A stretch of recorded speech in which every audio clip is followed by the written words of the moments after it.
Hey brothers and sisters, Matt Dooley here. Just wanted to give you all a quick update about everything that's been happening in Arkansas. I am really excited. We just got done with our week-long health retreat with Barbara O'Neill. And the truth shall make you free. God's gathering is a gathering of free.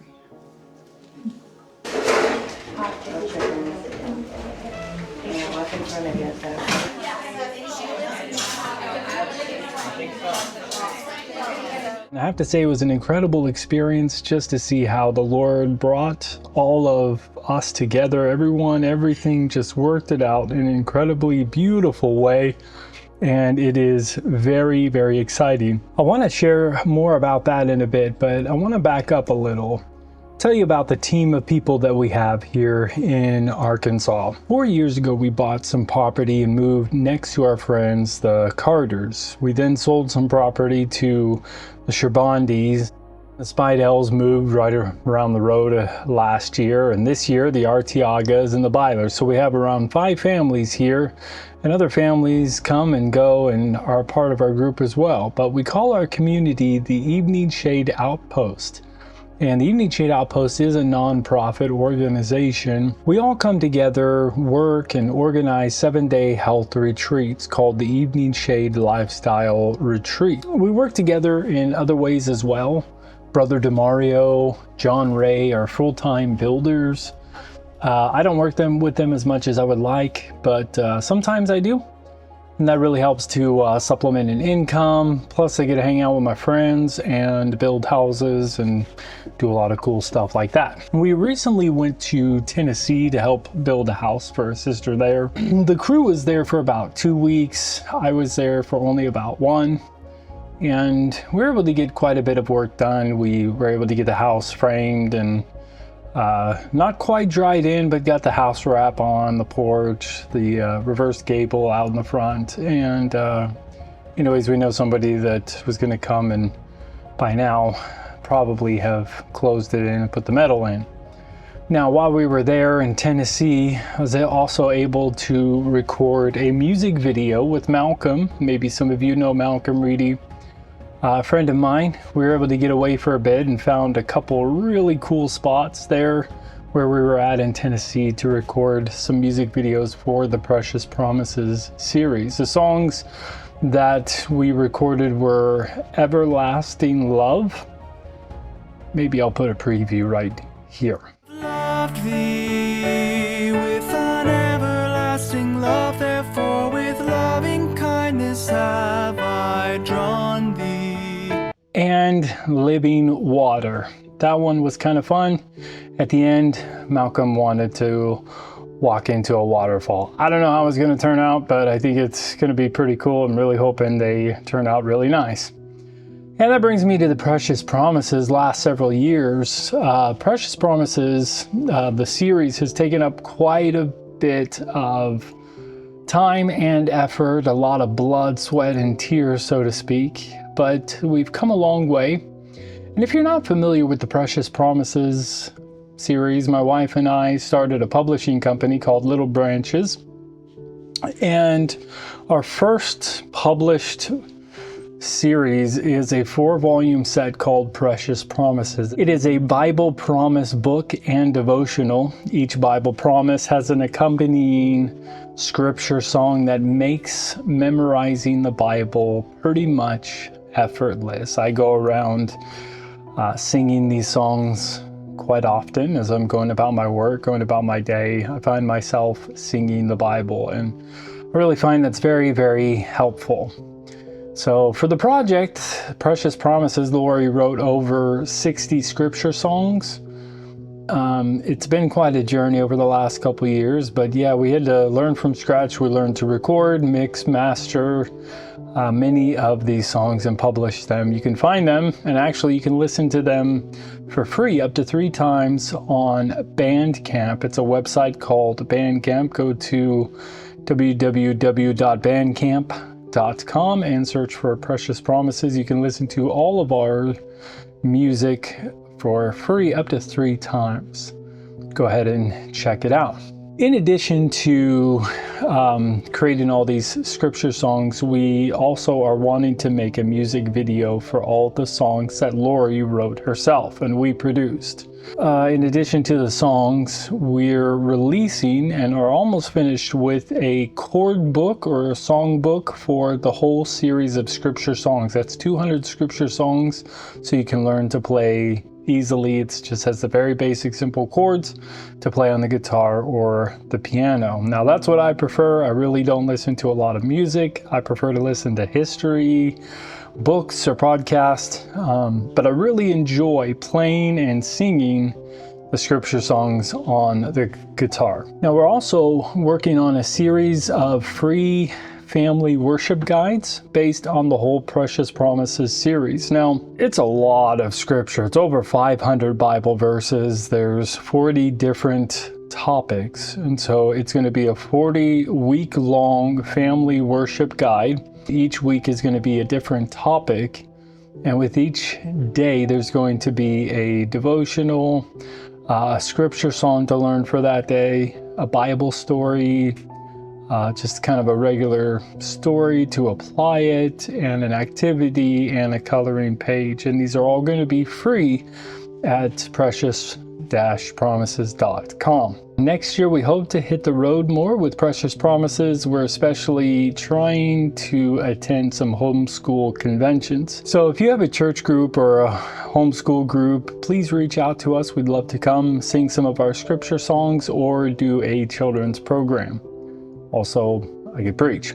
As far as Line of Truth, whenever I'm scheduled to preach at my local church, which is in Concord, Arkansas, I don't schedule myself every Sabbath. We rotate through several different people, but I try to record and upload my sermons and Sabbath school studies as much as possible. And I'm really wanting to do more. It's really in my heart to do more videos and keep you guys more updated. I do enjoy doing vlog type videos, but at the same time, I'm a little apprehensive about putting myself and my family out on the internet in such a personal way. So there's a little bit of apprehension there. So I thought I'd just kind of record a lot of the events and give you update videos, and hopefully I can do that more this year. It's really difficult because I feel pulled in so many different directions. We have so much happening and there's an endless amount of work to do.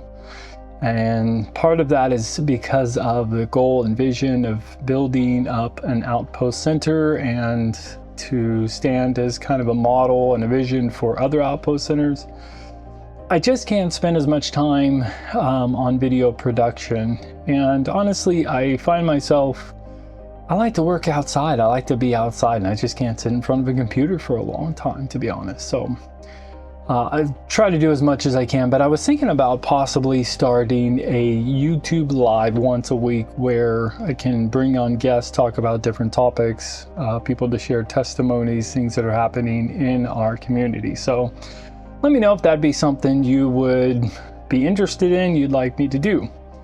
Now, there are a couple things that I want to share happened to me personally this summer at a class reunion, 25 years. That's pretty crazy. It's amazing how time goes by so quickly. Wow. I'm getting old. My family and I also went to the GC. My daughters, Hannah and Haley, and we had the opportunity to ride on the Katy Trail for a couple days, and then we joined the GC on Sabbath, and it was kind of an interesting experience, somewhat surreal, a little bit heartbreaking actually. Really, there was all of these people there, and everyone's just excited. Everybody's just so, they're happy and everybody's excited. This is the, remnant church, and everybody there believes in the organization, and there was just kind of this infatuation. It was such a pleasure to see old friends there. I believe God raised up a movement in the past, but men have formed the organization into what it is today. I also went to 2 other camp meetings this year, this summer. Went to the inaugural Loud Cry International Convocation We went as a vendor for our Precious Promises books. The headline speakers were Conrad Vine, Ron Kelly, and most of the time I was busy with the booth or with my family, so I didn't really listen to all of the presentations. I was able to go to a couple breakout sessions as well.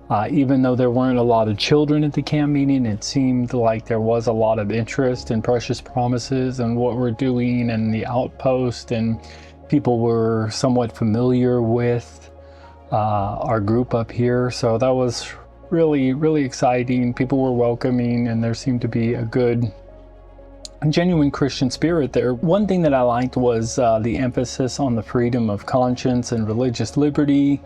The other thing that surprised me was the amount of booths that were set up. Say for the size of this camp meeting, it seemed like a large portion of the attendees had some form of ministry or something that they were involved in, some sort of project or ministry, and I just really appreciated that. I loved that everybody was involved in something. So it was really kind of more of a conference for networking. We were staying in a tent there, and one night there was a pretty severe thunderstorm. It was a little scary. We had a lightning strike nearby in the middle of the night. We all practically jumped out of bed. Yeah, that was interesting. Went to Dave Fiedler's class on Adventist history, and I always really appreciated Dave Fiedler, and Ron Duffield was there as well, and I've learned a lot from these men. And if you're an Adventist, I would really highly recommend the book De Sozo by Dave Fiedler. Also Wounded in the House of My Friends by Ron Duffield. Get those two. In September, I was able to go to Roan Mountain Camp Meeting, when helped DeMario and John Ray in Tennessee for a little bit with that house. And then I was able to go to Roan Mountain Camp Meeting. And it's always a blessing to see some of the people there I hadn't seen in a couple of years. So in a lot of ways, it was like a family reunion. I didn't get to hear too many presentations.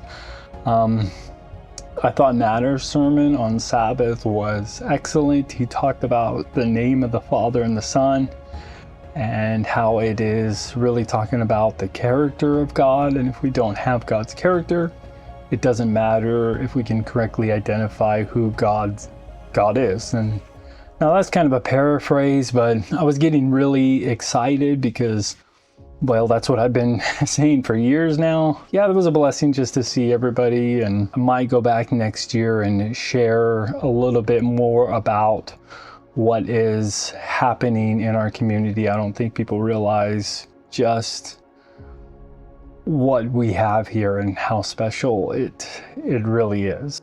Coming back home, we were getting ready for, the end of September, getting ready for this health retreat with Barbara.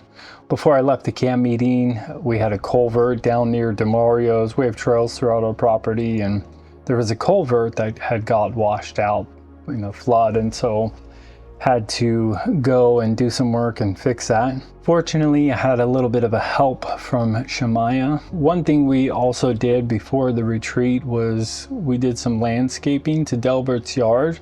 So we spread some gravel out on the driveway. Delbert built the raised beds. Sean planted the garden. Sean also installed a sprinkler system, some flowers, shrubs, and trees. And eventually we laid sod a couple days before the retreat started. So this retreat was a really big deal for us. It is every year. It takes an incredible amount of work and planning. And fortunately, we have just an amazing team of people that the Lord has put together here. I'm really blown away by just everybody's talents and abilities, and how just they all work together harmoniously, and just how we all get along. But I just wanted to tell you about some of the challenges that we faced leading up to the retreat, because the devil wasn't happy. So on Friday, I ran out of water.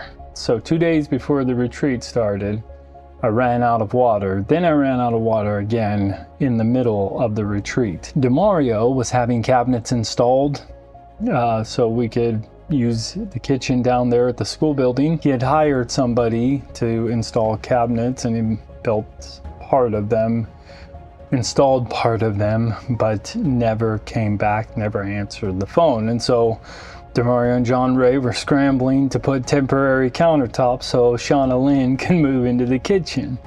Now over at Delbert's, we had to order extra sod because we didn't order enough and when we installed it on Wednesday. So Friday afternoon, sure enough, Sean went down and got the sod, and we laid 2 pallets of sod Friday afternoon. While we were doing that, we locked the keys in the 5th wheel that Barbara was going to be staying in, so we had to call a locksmith to come Sunday to unlock the trailer. We also, the day that the retreat started, had a couple people, 2 couples actually come. They all came together, and when they got here, they turned around and left. That really threw a wrench in things because several of the people were guys. We don't have very many guys in the program, so we ended up making some phone calls, got 3 more guests to arrive the next day, which would be on a Monday. We had to rearrange the whole schedule. I should say Lori had to rearrange the whole schedule. It was very, very stressful, but long story short, the devil wanted us to fail because it was an unbelievable experience with the guests. Like I said, we had 16, I think I said 17, but we had 16 guests in total. They stayed between our house and the Sherbandis' house. We had meals and graduation down at the schoolhouse at Demario's. And they just absolutely loved the whole thing. One lady came up to me and said it was life-changing. You should change your name from Evening Shade Lifestyle Retreat to Life-Changing Retreat. That's how impactful it was. I would like to get into more details, but maybe sometime I should bring some of the other people from here on Evening Shade, maybe some of the workers and volunteers, and talk about our experience with the retreat and what happened, and let me know if that might be something you'd like to watch or would like me to do.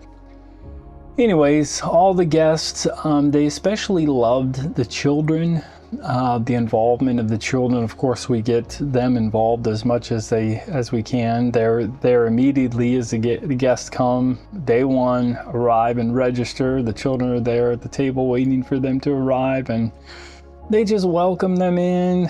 They help with the saunas, just all these important details. They go for walks with the guests, and it's so great for the children, but the guests love it as well. And it's really a witness to the guests. They see the children and interact with the children. They're just blown away, and it really has a major impact, especially the community atmosphere. They're just really blown away by the fact that we have a community and we come together to work and do this retreat. And they're just blown away that a community like ours exists. One lady told a story. She gave a testimony. She said, "I told my husband 2 things. We're becoming vegetarian and Seventh-day Adventist." And what's really incredible to me about that is that we didn't even go through an evangelism series or a prophecy seminar, doctrinal studies. It was really just by ministering to her health and to her just emotional needs and standing as a witness and living the life that we live as a community and following this passion of serving others and helping others with their health. She just saw that in our community and said, "I want to be like you guys." Like, that is just so powerful to me. It just makes it all worth it. My personal biggest takeaways from this retreat, I think it was really amazing to see how much the Lord is willing to do when we give Him the opportunity to work. Sometimes we go about doing things our own way, or we get ideas, a problem arises, we get an idea how it should be fixed, and then we go around fixing it or doing it. And oftentimes that's not the way that the Lord would have us do things. And so we often need to just sit back and be patient and trust that the Lord is going to work out those details that we don't have these solutions for right now. I mean, we had all of these issues arise before the retreat, during the retreat, and I think everyone just had a peaceful assurance that everything would work out. For example, I connected with a brother down at LCI camp meeting while we were down there in August. His name is Alex. I contacted him a couple times, and it just worked out for him to come up here and help us with the video and help us with audio at the meetings in town at night. And it was a huge help. And I just saw how the Lord took us down there, connected with him, and just, you know, he's bringing all of his people together to accomplish the work. And the meetings in the community were a great success. It went really well. We had about 200 people each night. The other thing that I took away from this is how much we can really accomplish when we work together. So there's around 25 staff, volunteers for this retreat, including children. And just to see everyone working together, it was like a beehive of activity. And it was just really a beautiful thing to see. And I just realized there's no way that we could accommodate this many people just by myself, or me and my wife, or just two families.